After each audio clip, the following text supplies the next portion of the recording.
Hey, Peyton, nice to see you again on this beautiful day.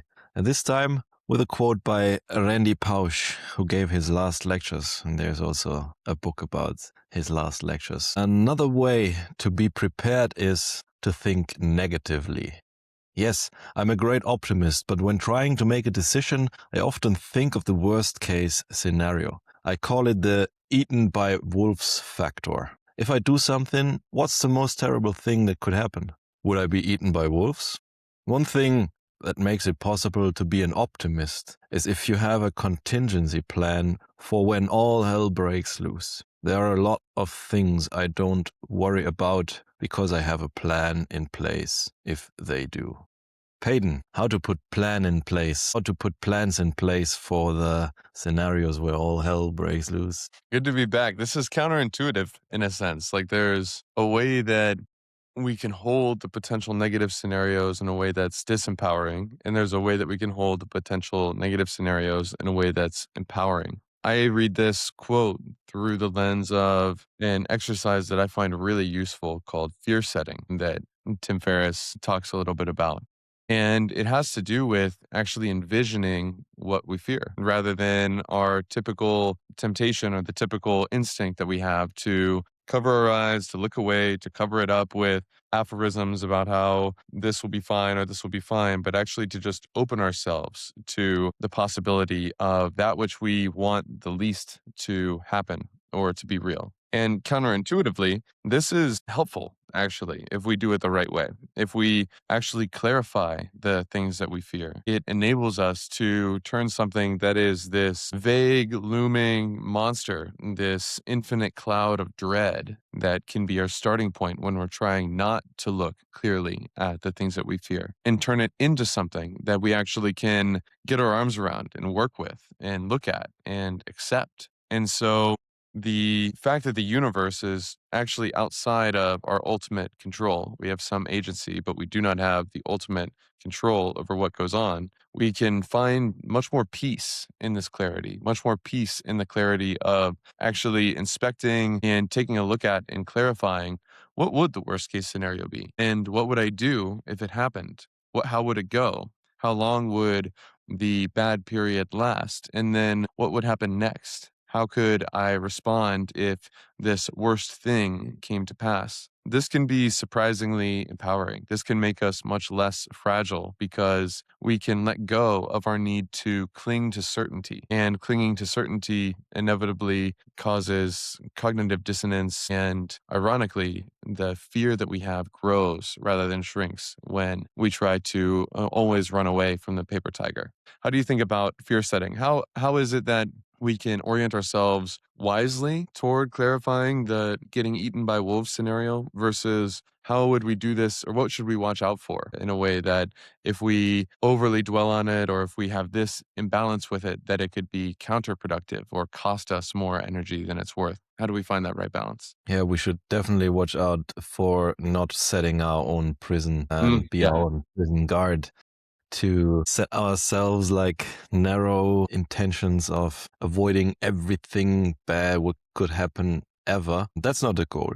It's the goal to have a good risk to reward ratio. It's not the best decision to go for a decision which has no downsides whatsoever, but in comparison to the downsides it has the best upsides ratio. So we try to optimize the ratio upsides against downsides and not avoiding every downside whatsoever, because then we don't engage in any risk. Then we are also not applicable to a reward we could gain. But it's our decision. One could also try to avoid everything, but will therefore become very fragile. So it's also a dynamic which has to be taken into account. And yeah, I think negative visualization, as the Stoics put it as well, imagining that we will lose our health and then going back and finding that we have it and we are more grateful for that, but also prepares us for the sting. It takes away the sting of the thing, of the event occurring. So the imagination alone is a preparation. That's why pilots can have mental training when they think about which knobs and buttons they press and what the procedure is like and so on. So they prepare for it, they imagine it, and they train it. And we can also as well train our minds for stuff which we want to avoid actually. But maybe we can imagine ourselves being paraplegic because we had an accident, because we slipped off of a stair and fell down, and now we sit in the wheelchair and cannot run anymore and anywhere.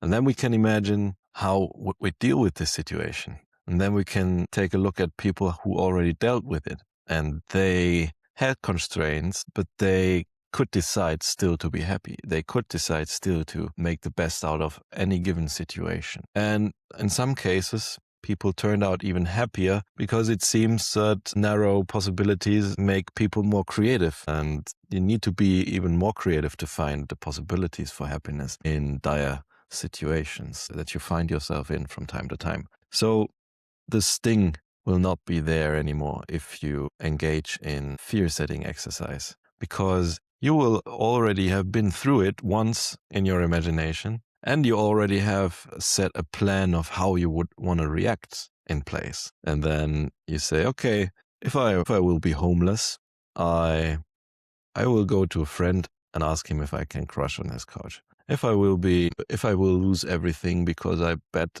on the wrong horse, so I bet on the wrong thing. Hey, I still have my life. I still have my creativity. I can do this and this and that. So we will be prepared, and this enables us to trust better, in my opinion. So, Peyton, how can we go through our preparation and how can we increase the trust we have in us, and what kind of effect does it have then on our ability to perform, in your Mm. opinion? Yeah, trust is the key. Trust is the key. And so much of this fear setting and going through the exercise of really clarifying what would happen, I think it's a part of its power is that on its own, it reveals to us that so many of these things that feel like permanent, always horrible darkness forever are actually inherently temporary. And so let's say I have a fear of losing my job. Then I play out the fear and I write down, okay, this would happen and this would happen. And then my boss would bring me into a room and fire me. And then almost on its own, on the page, it flows out like, okay, maybe I will have a period of this long and I would apply for jobs and I would either do this to supplement the income from some unemployment source, or I would have the savings that I would use. Then I would apply for jobs. And this last one took me 3 months. And so maybe this next one will take me 5 months. And I can it almost reveals itself the next thing that you would do. And in that revealing the next thing that you would do, it makes it apparent that, oh, okay, this would come and it would go. It would be a storm and then the storm would pass. And this would be temporary, like all things are. And that can help us to begin to accept the possibilities that this isn't actually going to put me into suffering torment for 50 years if it happens. It's that this will be a period of transition, disruption, and change that will come and go for almost everything. It happens within a year, but not everything, of course. And then, of course, the final thing that's guaranteed for all of us, if we fear set or not, is death. We're all going to die.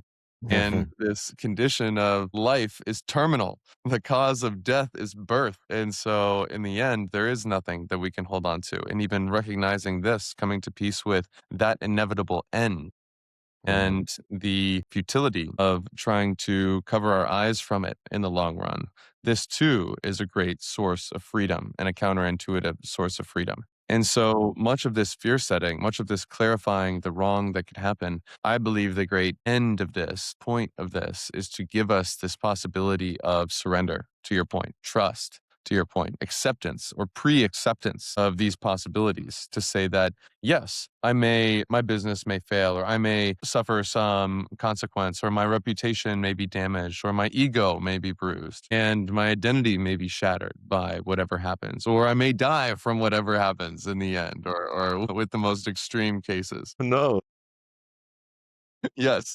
And in the end, that's the one thing that we can all be sure of. Death awaits us all. So looking at this, clarifying this, and just making it like, yeah, that's actually legit. This is a start of actually just accepting that. And when we can accept it, when we can trust in the unfolding, when we can see that, okay, well, I can see I'm not in control of the universe. I've learned that. And I have agency, but I do not have the ultimate say. I cannot force something that I don't want ultimately. If the winds and tides of fate overwhelm me, that is a possibility. And so then I can trust that, yeah, it's going to be what it's going to be. I'm going to exercise my agency, and what's going to happen is what's going to happen. And I can accept any of these 6 different scenarios on this paper. I can accept. I can see which ones are temporary. I can see what I'm going to do with it. And because I've kind of planned out what I'm going to do, I can, on some level of my brain, set it down. It's on paper. I don't have to constantly rehearse and ruminate on my contingency plans because I know that I can find them when I need them. For what? What is the end to your question? What is the point of this acceptance, of this trust? In my view, it is flow. In my view, it is our ability to swim with these tides rather than getting just thrashed around at them. If you see somebody that is swimming on the water and effectively coursing through and has this good flow in their swim, they get much further, and it's actually much less effortful to stay their head above water than the person who is drowning and desperately thrashing in all directions. Somehow, this desperate thrashing around is less suitable despite the higher effort to staying above the water and getting to dry land. And this is a lot of what it's like in our own life when we feel a ton of fear, when we feel a ton of overwhelm, as I have many times recently. If we can stay in the flow, we maximize our agency. And staying in the flow requires this surrender, this trust. Flow does not come from desperate, reactive, clinging, thrashing around in all directions, trying to control the future, trying to figure out every contingency in our head and hold everything that we need to remember up there at all times, distracting ourselves, fracturing our attention. These are the things that cut ourselves off from flow. These are the things that reduce and shrink our agency when we need it most. But if we can trust, if we can surrender, if we can give ourselves to reality, if we can look at all of the possibilities and fully say and mean it that I accept that these are possible, I accept whatever happens, I trust whatever unfolds. And whether we say, I trust God's unfolding will, whether we say, I accept the universe however it is, whatever our framing is, as long as it's authentic and resonant to us, this surrender to reality is the source of our power. This is the foundation of our flow. And when we can enter flow, what is possible is to basically prioritize and move and give our best in things, to move through things, to swim rather than thrash. This is the maximization of our agency. This doesn't mean that we control all of reality, but it does mean that we are maximizing what's within our control. It means that we are moving as well as is possible to move in our situation. And that is the best we can do. We can't wave a magic wand and become all powerful. That's off the menu.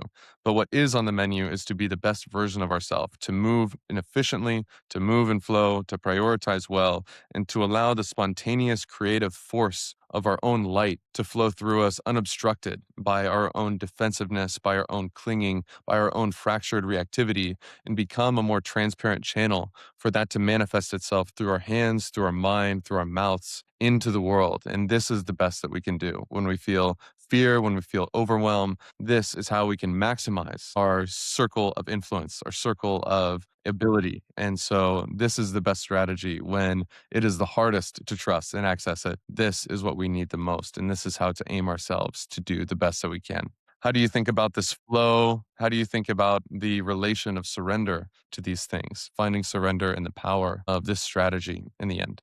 You put it very beautifully that trust enhances our agency because the distractions which our fear puts into our minds are no longer like effective because we channel our energy into a pursuit of staying afloat. If we just swim, we trust our body that we can move correctly. We trust our breathing system that we can fill our lungs with air and put it into our muscles and propel us forward until we find land again. Whereas if we are overwhelmed and in panic and in the mode of fear or in survival mode, then it seems like this is a mode of being where it sucks up all the possibilities which are there and misdirects our energy into clinging on something which is also only afloat by like the power of your muscles. So then both drown maybe. And than trusting yourself to make it to the shore and so on. And yeah, flow and trust enhances our ability and our agency. And I like the combination with planning ahead for what to avoid. So if we go out and swim in the ocean on rough weather, we better have like an insurance, like a floaty thingy which we swim with nearby, so that in case we have a cramp, we can hold on to it. It's like an insurance. So we don't go in everywhere as raw as possible, but we go in anywhere where we want to go in, but with the biggest downsides avoided. When we cross a lake which is deep, we better not cross it just swimming alone. We better cross it with some floating device next to us. If we go and buy a house, maybe if it's expensive, we also buy an insurance against like catastrophic weather events, for example, which is like a tiny amount of money compared to the value of the house. When it goes down, it's better insured, probably. Well, I don't know whether it's with houses, but with health sometimes as well.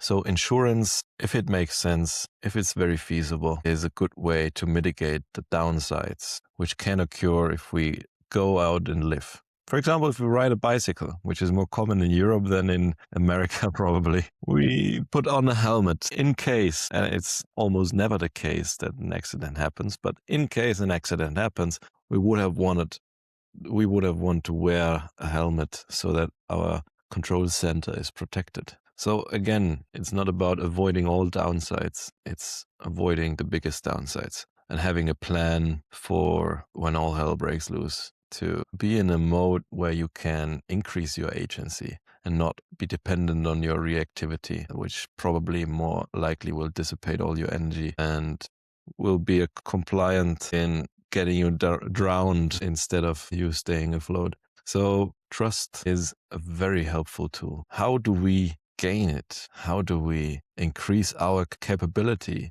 to have trust? This, I think, is a spiritual question ultimately. And so we almost find our own way in our heart, and our thoughts about trust, our intellect about trust is not the same as our real way of being in our heart.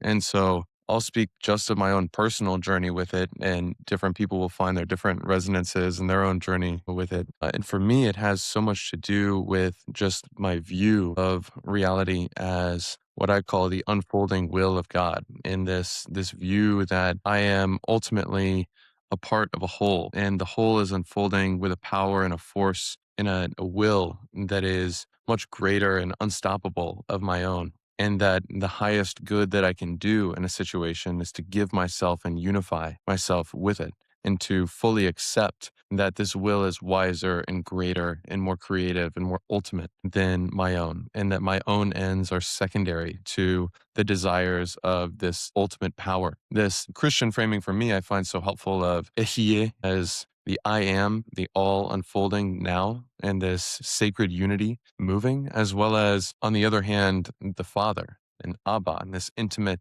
feeling of relating to this ultimate unfolding will as a loving father that ultimately cares for me. And just like a loving father would stop his kid from running into traffic, and the kid may be frustrated that he's not allowed to keep running forward, that there's so much that's beyond my understanding, and that getting what I want might be the opposite of what ultimately serves me. Getting what I don't want might be exactly what is needed for my growth and development. And so this view, this point of view of everything is happening by something much more unified, whole, wise, and ultimate than me, and that whenever I disagree with reality, I not only always lose, but in some way, I'm kind of wrong to disagree with reality, at least the reality that's here now. And so this feeling of trying to radically give myself to the unfolding one, to unify myself rather than cut myself off, to align myself rather than divide myself. This is the practice that is at the core of it, and being moved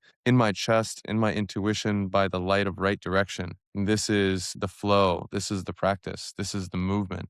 This is the returning to the way that I think is so helpful with trust. So much of it comes to unity. And in that unity comes wisdom that is so much greater than my cleverness or knowledge could ever be. in our life, so often we are effectively caught in a riptide. And when we're caught in a riptide and the current blows us away from the beach and we get fearful, the instinct is so often to swim right into it, right toward the beach, and we're getting pushed away while we're converting max effort directly toward. When we're caught in a riptide, oftentimes we need wisdom and awareness to see, I got to swim sideways before I swim back to the beach. And that can make totally the difference in our life. Do we have this awareness that's greater than my own preconceived frameworks, preconceived plans, my narratives, my stories, all of that? I must rely on a greater wisdom if I'm going to swim sideways when the riptides arise. And it just looks like water to me that I need to swim to beach simply if I'm just clinging onto my preconceived momentums, my preconceived directions. How do you think about finding trust? How does one practically, when somebody feels fear, how do we orient our heart toward trust and really experience it directly rather than just talk about it to ourselves? Pointed it out very beautifully as well. Again, like unify with the unfolding will of the creator or the evolutionary process of the universe unfolding, or however you want to call it. It's like a spiritual way of giving yourself and unifying yourself with the moment. And practically speaking, I guess there are roughly three practices which help in making that more likely. One is not resisting the change of direction which comes to you, not resisting a thing which is happening to you. Like, for sure, you can resist and deflect harm being done, whatever, but not negating the moment and wanting to be somewhere else because obviously everything is as it is. And that's what the Buddhists call tathata, like the so being as it as it is. Then there's not judging, the non-judgmental attitude towards a situation. If you judge something to be good or mildly beneficial or bad, sometimes that hinders us in our possibilities. It decreases our agency if we prematurely judge a situation for being good or bad or something in between. With a higher negative capability that we can bring to the table, we can also take in more information until we make a decision to go a next best step. But judging it prematurely probably will decrease our optionality. But there is also a moment where you have to make a decision sometime. So you cannot just dwell in non-judgmental attitude. But at least in the moment, it's a good and beneficial practice to have to make it more likely to really be able to trust. Well, not resisting, not judging, and not being attached is the third one. Not being attached to an idea which you have of a direction you want to go, or like how do you want a situation to turn out, or how do you want to have this conversation play out, or Or an what identity. form of identity you have, how you want to project yourself into the world. If you cling to it, and then you also decrease your optionality, you also like decrease your agency. Well, sometimes it helps as well. It always depends, but at least it's a practice which helps you to trust better in the moment. If you don't cling to an outcome, to an identity, or to a thing, or to your idea of how things should play out. And I guess that's the practical approach as well. I'm reflecting now on this conversation and the golden means that are within it. I think this is the important thing to remember with okay, it's helpful to think of the things that could go wrong, but it's not helpful to overly obsess about them to where we end up clinging to these bad outcomes and sort of look at the wall that we don't want to hit and drive into it on the way. Mm. I think we want to have some contingency plan for the things that go wrong so we can get it out of our head onto paper and have it when we need it. But I can find it very tempting to get caught up in all the contingencies and to want to make a more clever plan and to want to think deeper and to have some clever answer to this. And okay, what about this force that could interact with it? And this can become its own swirling distraction from things if we accidentally live there rather than just visit there to get something out of it. And this, for me, it can be very tempting because I love this satisfying game of trying to out clever the unfolding, unpredictable universe and figure it out and have this great thing in place and be clairvoyant and all of this. This is its own imbalance waiting to happen. Trust, I think, is one that's a bit of a nuanced golden mean, because the truth is, it's not that we only want to have trust. We want to wholly trust. We want to give ourselves to the unfolding of the universe. But we don't want to be idle if we actually want to move things and maximize our agency. And so the golden mean of trust is not to have trust, it is to wholly trust while also wholly flowing with intentionality, to have intentions, but not to have attachments, to have movement, to have life force move through us in the right direction, in the direction where wisdom calls us, without clinging to that direction always staying the same, without clinging to the form that that takes or what this moment requires of us. This is the golden mean of trust and flow and motion and intentionality, is fluidity. Fluidity in fullness, not to half live, not to half engage, but yet to fully give ourselves to the unfolding move. This is this subtle golden mean there. And so, in Mhm. all of these things, to find any golden mean, we need awareness. We need to shine the light and we need to listen to that still small voice of wisdom within us in order for it to tell us that, hey, you're a little bit out of balance here. Do you see how you're getting so caught up in the negative that you can't see the possibilities of things going well? Or, hey, you're out of balance here. You're trying so hard to focus on the positive that you're making yourself fragile and filled with cognitive dissonance because you're not actually seeing with open eyes how things can go wrong and how you would actually manage that situation and be fully capable of managing that situation. Or, hey, you're moving with full life force, but did you notice that you're getting attached to how it looks or the specifics of the direction you're taking? And you're not actually taking in new feedback from the universe and adjusting your course based off of wisdom? All of these things are not things that we can have static words that are going to guide us in the right direction for that moment. All of these things, we must receive our guidance as we go. We must follow the truth that moves us in our chest, in our awareness, in our body right now. This is the way that we can walk this path wisely. And it is not something that we can master. It is something that we can open and receive and perhaps even devote ourselves to, in a sense. How do you think about the golden means with all of this? And any final intentions from you, man? Well, yeah, to find the golden mean is my intention. To not overdo it, but also not like be idle on it. And well, if somebody says to you, this is optimal, the engineer always asks, okay, what is your optimization criterion and what is your cost function? So it always depends on the dynamics of the situation, obviously. Not resisting in the face of harm is probably not beneficial if you could have resisted and then deflected harm. But resisting in a situation of like, okay, now it rains instead of there's sunshine, it's futile because you cannot change anything about the weather. But you planned your birthday party on this date and everybody is there and it rains. Okay, but what can you do? The golden mean is to apply it wisely to each situation and specific to your circumstances. And also play with it and not be too rigid, not be too flexible, but something in between. But something in between. What Great is your intention, man. intention? Mine is to trust. It's trust and surrender. Give myself to the flow. Give Mm, myself to the divine unfolding. Join myself beautiful. and do not cut myself off. Allow it, accept it, move with it, flow with it, listen, receive, and accept. This is my intention for the week to come, and it's just what I need. Wonderful, man. With that said, enjoy your week and trust the flow, man. Yes, Enjoy. sir. See you Thank you, soon. brother. Talk to you soon.